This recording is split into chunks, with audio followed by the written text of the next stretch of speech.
saw new data, certainly, because we talk about, net zero. Remember, the big obsession for so many years has been, we got to get Canada net zero by 2050.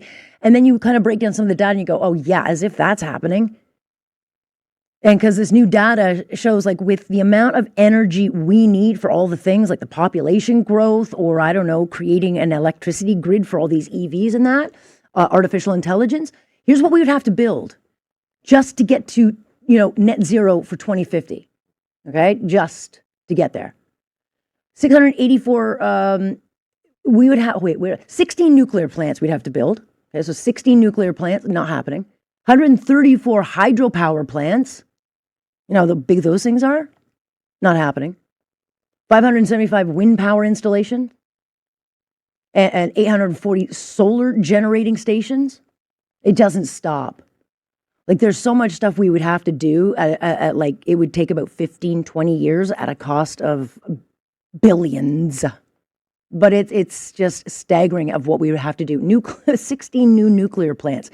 We're just starting to accept nuclear as an option, right? Craziness.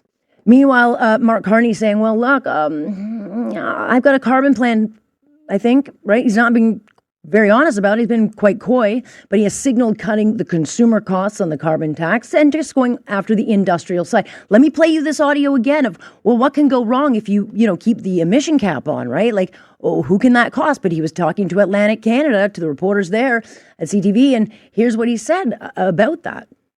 Then secondly, what we're going to do is make sure not that the government pays, not that we as taxpayers pay, but the large polluters pay. And so what happens... But does that not ultimately trickle down? No, because what the big companies are producing, by and large, are not products that we are consuming. There's some element of that, but by and large, a steel company, how much steel are you using these days, Todd? I mean, not as much we used. So that's... Yeah. How much steel are you using? Yeah, just a little bit here and there, right? You've been to a hardware store lately? How much steel do we use in a day? I couldn't even begin to imagine. We use a lot. Nonetheless, there is a tax, and a tax by any other name is still a tax. Chris Sims joining us now. She's with the Canadian Taxpayers Federation. She has written all about this hidden tax. And you heard that audio, right? That he said that? I can't believe he said that. Yep. But the flippancy to, well, how much steel were you really using? In other words, he sees taxing the industrial companies like the Dofascos, the Stelcos, whatever. No big loss. They'll pay more of a price just because they're the guilty offenders. Alex, I'm reading his book. It's called Values, and he just put it out during the depths of the lockdown. And I would encourage anyone to go read it. He is far more extreme than I had even thought. So he wants to hide the carbon tax. So when his lips are moving and he says, get rid of the consumer carbon tax, wait, no. When he talks about taxing the big industries, that means your refinery that is making your gasoline and diesel, that is making your natural gas to heat your home. That will have a huge carbon tax on it. Guess who pays for that? Yeah. You and I do at the pump, and you do so on your home heating as well.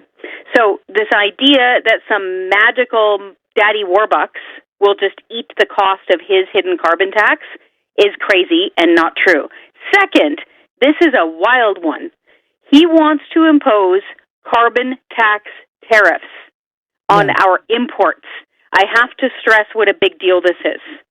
So if you read his book, he is super upset that other countries, i.e. the United States, don't have a carbon tax. Like, he is morally offended by this. Well, how would that conversation go over with Trump? Like, really?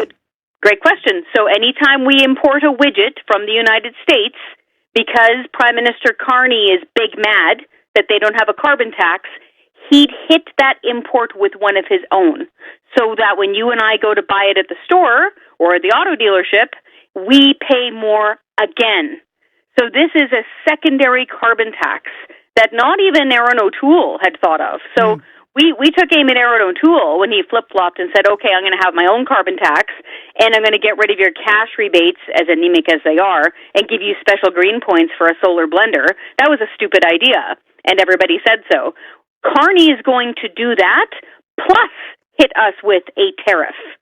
It's a wild, high carbon tax plan.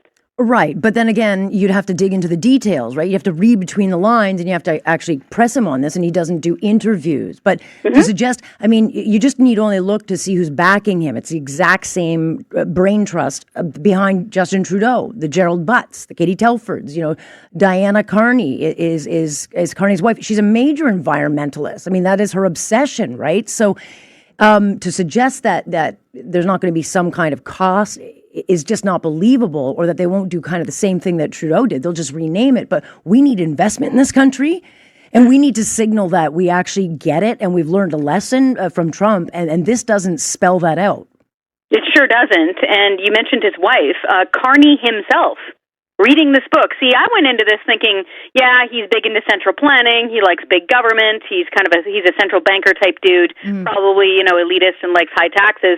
But I thought he was more on the fiscal, financial side of things. But no, he has chapter after chapter on what he perceives to be carbon taxes and all of their glory.